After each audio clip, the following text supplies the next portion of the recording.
Hello বন্ধুরা, আমি মামা পৃথিবীর পক্ষ থেকে আপনাদেরকে স্বাগতম জানাচ্ছি। আজকে আপনাদের মাঝে দুটি প্রোডাক্ট নিয়ে কথা বলবো। এই দুটি প্রোডাক্ট কী ক্ষেত্রে ব্যবহার করলে আপনাদের সমস্যার সমাধান হবে সে বিষয়ে কথা বলছি। আপনারা মনোযোগ সহকারে আমার পুরোটা ভিডিও দেখবেন।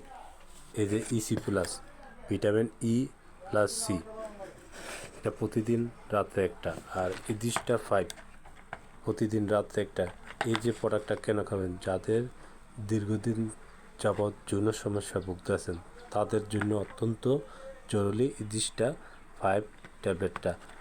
প্রতিদিন রাত্রে খাবেন নিয়মিত, একটানা 1 থেকে 2 মাস আপনার লিঙ্গ স্ট্রং হবে আর কোনো টেনশন থাকবে না, কাজ করবেন 100 রেজাল্ট ভালো। আপনারা খেয়ে দেখতে পারেন বন্ধুরা, আর পাশে থাকবেন সবসময়। একটি করে লাইক কমেন্ট করবেন, শেয়ার করবেন বন্ধুরা। ভালো থাকবেন, সুস্থ থাকবেন।